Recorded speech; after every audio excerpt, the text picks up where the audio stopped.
ఢిల్లీ మద్యం policy case ఒక లొట్టపీసు case అని తేలిపోయింది. భారతీయ జనతా పార్టీ ప్రభుత్వం, కేంద్రంలో ఉన్న భారతీయ జనతా పార్టీ ప్రభుత్వం ఢిల్లీ మద్యం పాలసీ కేసును చూపించి అదొక చెరుకుగడ అని మనల్ని నమ్మించే ప్రయత్నం చేసింది, నమ్మించింది.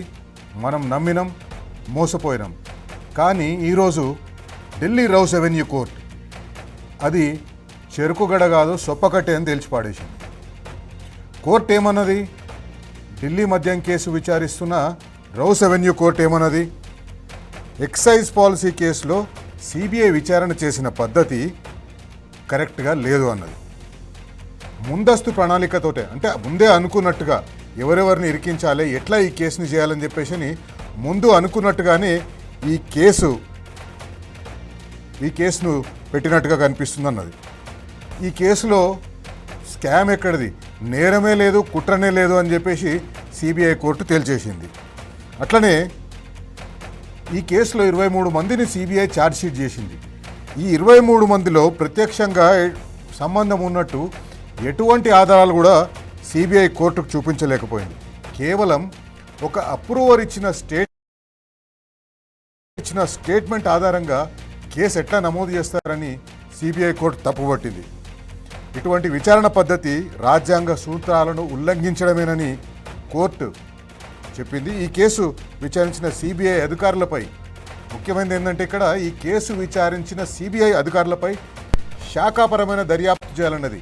ఇంత చెత్త కేసుని, అసలు ఏం లేదు, నేరము లేదు, కుట్ర లేదు, ఏం లేని దాన్ని ఒక పెద్ద కేసు అని చెప్పి చేసి దాదాపు జూలై ఆగస్టు 2022లో మొదలైన ఈ కేసు ఫిబ్రవరి 26, 27, 2026 వరకు గుంజుకొచ్చిండ్రు.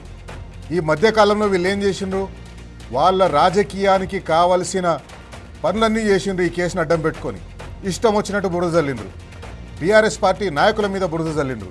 బీఆర్ఎస్ పార్టీ అధినేత కేసీఆర్ మీద బురద జల్లిండ్రు. రాహుల్ గాంధీ అయితే పార్లమెంట్ ఎలక్షన్ సందర్భంలో ఖమ్మంలో కేసీఆర్ గారికి మద్యం కేసులో, మద్యం పాలసీ కేసులో ఆయన అవినీతి ఉంది అని బహిరంగ సభలో ప్రకటన చేసింది. భారతీయ జనతా పార్టీ వాళ్ళైతే బీఆర్ఎస్ పార్టీని ఇబ్బంది పెట్టడం కోసం చేయని ప్రయత్నం అంటూ లేదు. కేసును అడ్డం పెట్టుకొని 2022 ఆగస్టులో ప్రారంభమైన ఈ కేసు బీఆర్ఎస్ని అసెంబ్లీ ఎన్నికల్లో దెబ్బ కొట్టడం కోసం కాంగ్రెస్ పార్టీతో కలిసి కుమ్మక్కై ఈ కేసుని తెర మీదకి తీసుకొచ్చి ఈ కేసులో బీఆర్ఎస్ పార్టీకి సంబంధం ఉందని, బీఆర్ఎస్ పార్టీ నాయకులకు సంబంధం ఉందని ఒకటే మీడియా ట్రయల్ తమ యూట్యూబ్ ఛానళ్ళ ద్వారా, తమ యూట్యూబర్ల ద్వారా, తమ సోషల్ మీడియా నెట్వర్క్ల ద్వారా, తమ చేతిలో ఉన్న ఛానళ్ళ ద్వారా ఒకటే బురద జల్లే ప్రయత్నం చేసిండ్రు. బట్టగాల్చి నీరేసిండ్రు.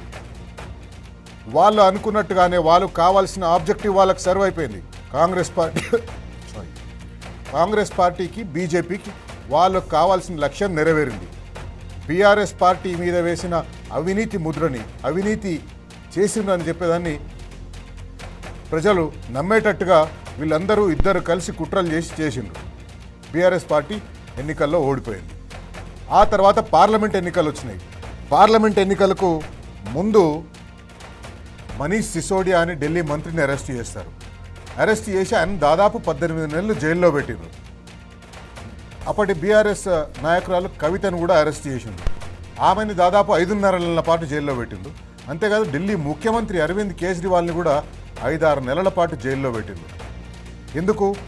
Aam Aadmi party, BRS party జాతీయ స్థాయిలో జాతీయ రాజకీయాలను శాసించే స్థాయిలో ఎదుగుతున్నాయని భారతీయ జనతా పార్టీ, కాంగ్రెస్ పార్టీ తమకు ఇంకెవరూ పోటీ ఉండకూడదు అని ఈ రెండు పార్టీలను తొక్కేసే ప్రయత్నం చేసిండ్రు. ఆ తొక్కేసే ప్రయత్నంలో భాగంగానే ఈ లొట్టపీస్ కేసు పెట్టింది. ఈ కేసులో ఏం లేదనేది సిబిఐ అధికారిని, కేసు విచారించిన ఇన్వెస్టిగేషన్ ఆఫీసర్ని ఆయన మీదనే కేసు పెట్టాలి, ఆయనని శాఖాపరమైన చర్యలు తీసుకోవాలని సిబిఐ కోర్టే చెప్పింది ఈరోజు. ఇవన్నీ రాజకీయ ప్రయోజనాల కోసం చేసిన కేసుగా మనకు స్పష్టంగా తెలిసిపోతుంది. ఈ కుమ్ముక్కు రాజకీయాలు, కాంగ్రెస్ స్థాయిలో మనకు పోటీ ఎవరుండొద్దు, ఉంటే మీరుండాలి, లేకపోతే మేము ఉండాలి, కాంగ్రెస్ పార్టీ ప్రతిపక్షంలో ఉంటే భారతీయ జనతా పార్టీకి ఇంకా వేరే అవసరం లేదు, వాళ్ళు ఎట్లాగో ఆటోమేటిక్గా అధికారంలోకి వస్తారు కాబట్టి కాంగ్రెస్ పార్టీ అట్లనే ఉండాలి. ఏ ఒక్క బలమైన నాయకుడు కూడా దేశంలో ఎదగొద్దు. కేసీఆర్ గారు, అరవింద్ కేజ్రీవాల్ గారు వీళ్ళిద్దరూ కూడా దేశంలో జాతీయ రాజకీయాలను శాసించే స్థాయికి ఎదుగుతున్నారు అని బలంగా నమ్మిన బీజేపీ కాంగ్రెస్ పార్టీలు ఇద్దరు కుమ్మక్కై ఇట్లాంటి లొటపీస్ కేసులను తెర మీదకి తీసుకొచ్చినాయి. ఖచ్చితంగా అదే పద్ధతిలో కాంగ్రెస్ పార్టీ తెలంగాణలో అధికారం వచ్చిన తర్వాత మళ్ళా అక్కడ క్విడ్ ప్రోకో ఢిల్లీలో మీరు పెట్టిన లొటపీస్ కేసుకు మేము సహాయం చేస్తాము, మేము మీకు మద్దతుగా ఉంటామని కాంగ్రెస్ పార్టీ బీజేపీకి చెప్పింది. ఇక్కడ తెలంగాణలో అధికారంలోకి వచ్చిన తర్వాత కాళేశ్వరం అవినీతి కేసని, ఫార్ములా ఈ అని, విద్యుత్ కొనుగోళ్ల కేసులని, అవి ఒక లొటపీస్ కేసులు, వాటిని బీజేపీ సపోర్ట్ చేసుకుంటుంది. వీళ్ళిద్దరు నాటకం ఎట్లుంటుందో మీరు చూడండి. ఇక్కడ దాదాపు కాళేశ్వరం అవినీతి కేసుని పెట్టి కాళేశ్వరం అవినీతిలో ఒక కమిషన్ వేసి కమిషన్ విచారణ జరిపించి ఒక 2 సంవత్సరాల పాటు ఇష్టం వచ్చినట్టు మీడియా ట్రయల్ చేసి సోషల్ మీడియాలో ఇష్టం వచ్చిన రాతలు రాయించి చివరికి ఏం చేసిండ్రు, ఏమీ తేల్చలేక మీరే తేల్చండి అని సిబిఐకి పెట్టింది. అసలు ఈరోజు తేలిపోయింది కదా, ఢిల్లీలో సిబిఐ ఈ మద్యం పాలసీ కేసులో ఏం లేదని చెప్పేసి సిబిఐ ఎంత గోకినా కూడా ఏమి వెళ్ళలేదని చెప్పేసి అక్కడ తెలిపోయింది కదా. కాళేశ్వరం కేసు కూడా అట్లాంటి లొటపీస్ కేసే, ఫార్ములా ఈ కేసు కూడా వీళ్ళు పెట్టింది కూడా అట్లాంటి కేసే. ఇద్దరూ కలిసి ఆడుతున్న నాటకాలు. అక్కడ ఢిల్లీ నుంచి బీజేపీ, ఇక్కడ కాంగ్రెస్ పార్టీకి సపోర్ట్ చేస్తుంది. మీరు ఏదో ఒక రకంగా బీఆర్ఎస్ పార్టీ మీద బురద జల్లండి, బీఆర్ఎస్ పార్టీ మీద బట్టగాల్చి మీదేయండి. అవినీతిని సోషల్ మీడియా ద్వారా మీకు నోటికొచ్చినట్టు మాట్లాడే నాయకులు ఉన్నారు. ఆ నాయకులతోటి ఎక్కడ పోతే అక్కడ కూలేశ్వరం అని చెప్పండి, ఎక్కడ పోతే ఫార్ములా ఈలో అవినీతి జరిగిందని చెప్పండి, ఎక్కడ పోయినా విద్యుత్ కొనుగోలులో అవినీతి జరిగిందని చెప్పండి. దీన్ని ప్రజల్లోకి బలంగా తీసుకుపోండి. ప్రజల్లోకి పోయిన తర్వాత ప్రజలు నమ్ముతారు. ఎందుకంటే ఢిల్లీ మద్యం పాలసీ కేసులు నమ్మే కదా అక్కడ ఆమ్ ఆద్మీ పార్టీని ఓడగొట్టిండ్రు, ఇక్కడ బీఆర్ఎస్ పార్టీని ఓడగొట్టిండ్రు. సో ప్రజలు నమ్ముతారు. ఒకసారి ప్రజలు నమ్మిన తర్వాత మనకు కావాల్సిన పాలు మనం పిండుకున్న తర్వాత, మనకు కావాల్సిన లాభం మనం తీసుకున్న తర్వాత ఈ కేసు కొట్టేస్తే ఏమైపోతుంది, ఇంకేమైపోతుంది. రాజకీయంగా ప్రతిపక్ష పార్టీలను ఎంత తొక్కివేయాలనో, ఎంత అవమానపరచాలనో, వాళ్ళ మీద ఎంత అవినీతి ముద్ర వేయాలనో మనం ఇంత లోపల చేసుకున్న తర్వాత మనకు వచ్చిన లాభాన్ని మనం చూసుకుంటే చాలు అనే పద్ధతిలో ఉన్నారు. తెలంగాణలో కూడా కాళేశ్వరం కేసు కానీ, ఫార్ములా ఈ కేసు కానీ, లేదా విద్యుత్ కొనుగోళ్ల కేసు కానీ, ఇవన్నీ కూడా లొట్టపీస్ కేసులే. ఈ కేసులు కూడా ఉండే పరిస్థితే లేదు. రేపు ఢిల్లీ మద్యం పాలసీ కేసుకు పట్టిన గతే తెలంగాణలో కాళేశ్వరం కేసు కానీ, ఫార్ములా ఈ కేసు కానీ, విద్యుత్ కొనుగోళ్ల కేసు కానీ పడుతుంది. ఇది ఖచ్చితం. ఇది మీరు నోట్ చేసి పెట్టుకోండి, రాసి పెట్టుకోండి. ఇదే జరగబోతుంది. కానీ మీన్వైల్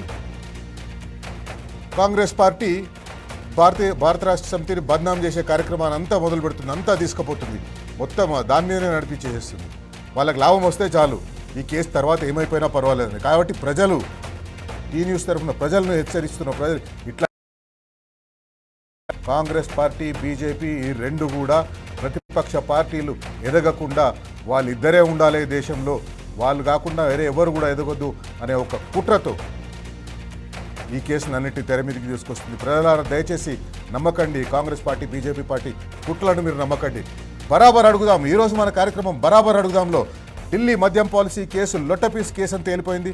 తెలంగాణ ఎన్నికల్లో లబ్ధి పొందడం కోసమే ఎలాంటి ఆధారాలు లేకపోయినా బీఆర్ఎస్ని ఇరికించలేదా? బరాబర్ అడుగుదాం. జాతీయ స్థాయి రాజకీయాలను శాసించే స్థాయికి ఎదుగుతున్న బీఆర్ఎస్, ఆమ్ ఆద్మీ పార్టీని దెబ్బకొట్టడం కోసం బీజేపీ, కాంగ్రెస్ పార్టీలు కుమ్మక్కైన మాట వాస్తవమని తేలిపోలేదా? బరాబర్ అడుగుదాం.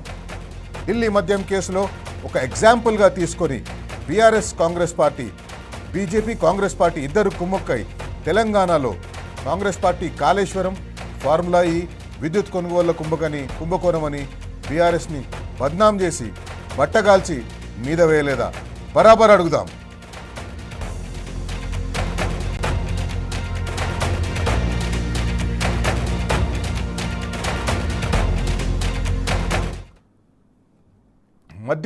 మద్యం పాలసీ కేసు, ఢిల్లీ మద్యం పాలసీ కేసు దాదాపు 4 సంవత్సరాలు నడిచింది ఈ కేసు. ఈ 4 సంవత్సరాల కాలంలో కాంగ్రెస్ పార్టీ, రాహుల్ గాంధీ ద్వంద్వ వైఖరి అనేక సార్లు బయటపడ్డది. కేసీఆర్ గారు అనేక సందర్భాల్లో ఈ కేసు లొట్టపీస్ కేసు, ఈ కేసులో ఏం లేదు, అసలు కేసే లేదు అని తేల్చి చెప్పిండ్రు. కానీ దురదృష్టవశాత్తు ప్రజలందరూ కూడా భారతీయ జనతా పార్టీ వాళ్ళ ప్రోపగాండా మెషినరీ, వాళ్ళ ప్రోపగాండా మెకానిజం ఏ రకంగా అయితే ప్రచారం చేసిందో ఇదొక పెద్ద కేసు అని, ఇందులో కోట్ల రూపాయల అవినీతి జరిగిందని ఏ రకమైతే ప్రోపగాండా చేసిండ్రో ఆ ప్రోపగాండాని ప్రజలు నమ్మిండ్రు. దురదృష్టవశాత్తు ప్రజలు అంత డీటెయిల్స్లోకి పోలేదు, నమ్మి బీఆర్ఎస్ని ఇక్కడ ఓడగొట్టిండ్రు. కేసీఆర్ గారు ఒక సందర్భంలో చెప్పిండ్రు ఈ కేసు గురించి, అదొకసారి చూద్దాం. ఢిల్లీ లిక్కర్ స్కామ్ అనేది నరేంద్ర మోడీ సృష్టించినటువంటి ఒక రాజకీయ కుంభకోణం. It's reverse political scam. అందులో ఏం లేదంత పట్టితే గ్యాస్. ఇవాళ వరకు ₹1 రికవరీ చేయలే, ₹1 కూడా రికవరీ చేయలేదు. ఎవరి నుంచి ఎవరికి మనీ లాండరింగ్ అయిందో, ఎవరి నుంచి ఎవరు తీసుకున్నాడో ఎవరికి తెలియదు. అది ఢిల్లీ స్టేట్ లిక్కర్ పాలసీని స్కామ్ కింద చిత్రీకరించి మేమిద్దరం అండి, ఆయన కంట్లో నర్సులాగా ఉన్నోళ్ళం, అరవింద్ కేజ్రీవాల్ నేను, ముక్కులో కోయలాగా ఉంటే మేము. అటు అరవింద్ కేజ్రీవాల్ను ఇటు నన్ను రాజకీయంగా ఒత్తిడి చేయాలని చెప్పి అటు కేజ్రీవాల్ని అరెస్ట్ చేసిండ్రు, ఇటు నా కూతురుని అరెస్ట్ చేసిండ్రు. వాళ్ళు కడిగిన ముత్యాలలాగా బయటకు వస్తారు. స్కామ్ లేదు, బట్టిదే ట్రాష్. ఢిల్లీ లిక్కర్ స్కామ్స్ కేసులో ఈరోజు రౌస్ అవెన్యూ కోర్టు ఇచ్చిన తీర్పుపై బీఆర్ఎస్ పార్టీ వర్కింగ్ ప్రెసిడెంట్ స్పందించారు. ఆయన ఒక ట్వీట్ చేసిండ్రు. ఆ ట్వీట్లో కేటీఆర్ గారు, ఆమ్ ఆద్మీ పార్టీ కేజ్రీవాల్, అలాగే ఆమ్ ఆద్మీ పార్టీ ఇతర నాయకులు, అట్లాగే కవిత గారికి ఈరోజు కోర్టులో న్యాయం లభించింది అని ఆయన ట్వీట్ చేసిండ్రు. బీజేపీ తన మీడియా ట్రయల్స్ ద్వారా దీన్నన్నింటినీ, ఈ కేసుని యాంప్లిఫై చేసి రాజకీయ లబ్ధి పొందిండ్రు. ఆ రాజకీయ లబ్ధి కోసమే ఇట్లాంటి కేసుల్ని బీజేపీ తెర మీదకి తీసుకొచ్చింది. Unfortunately this has now become a new norm in new India. ఏదైతే వికసిత్ భారత్ అని ప్రధానమంత్రి మాట్లాడుతుంటాడో ఆ వికసిత్ భారత్లో ఇదొక నార్మల్ లాగా అయిపోయింది. ఎక్కడ పడితే అక్కడ కేసులు పెట్టడం, ఆధారాలు ఉన్నా ఆధారాలు లేకపోయినా కేసులు పెట్టడం, కేసులు పెట్టి ఆ కేసుల పేరుతో ముఖ్యమైన నాయకుల్ని జైల్లో పెట్టిన తర్వాత రాజకీయ లబ్ధి పొందడం, రాజకీయ లబ్ధి వచ్చిన తర్వాత ఈ కేసు లొట్టపీస్ కేసు అయితే ఏంది, ఏ కోర్టు కొట్టేస్తే మనకేంది, మనకు కావాల్సిన లాభం మనకు వచ్చింది, ప్రతిపక్ష నాయకుల్ని చేసే బద్నాం మనం చేసేస్తున్నాము అనే ధోరణిలో ఈరోజు ఢిల్లీలో ప్రభుత్వం, తెలంగాణలో ప్రభుత్వాలు ప్రవర్తిస్తున్న ఒక నార్మల్ లాగా దీన్ని చేసి పాడేసినాయని కేటీఆర్ గారు ట్వీట్ చేసింది.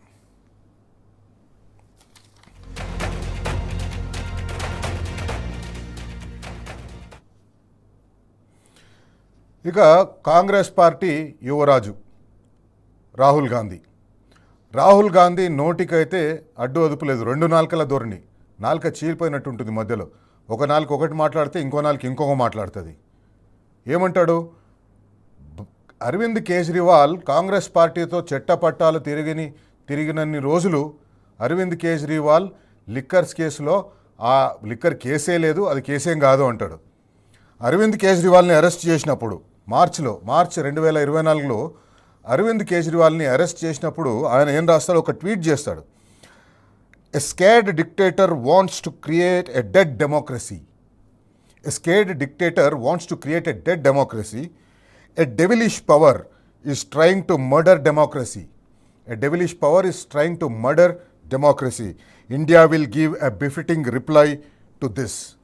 అంటే ఏమంటాడు, ఒక పొలిటికల్లీ మోటివేటెడ్ కేసు ఇది. ఈ పొలిటికల్లీ మోటివేటెడ్ కేసు తోటి ఒక స్కేర్డ్ డిక్టేటర్, భయపడుతున్న నియంత ఒక అరాచకాన్ని సృష్టించే power is trying to murder democracy. ఇది ఆయన చేసిన ట్వీట్ అరవింద్ కేజ్రీవాల్ అరెస్ట్ అయినప్పుడు.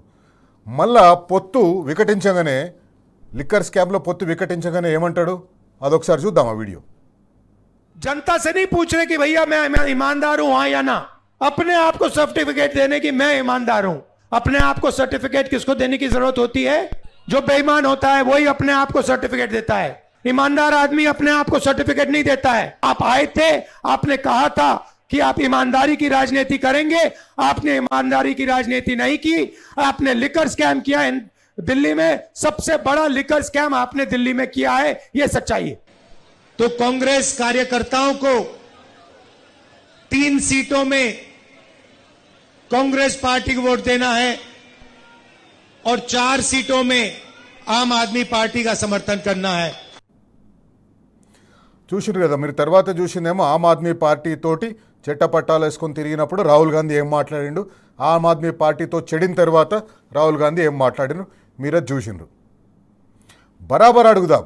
ఈరోజు మన కార్యక్రమంలో కాంగ్రెస్ పార్టీని, ఢిల్లీలో ఉన్న బీజేపీ పార్టీని, ఢిల్లీలో ఉన్న కాంగ్రెస్ పార్టీ నాయకత్వాన్ని ఎందుకు మీరు రాజకీయ ప్రేరేపిత కేసులు పెట్టి రాజకీయ ప్రతిపక్ష పార్టీలను తొక్కాలని చూస్తున్నారు?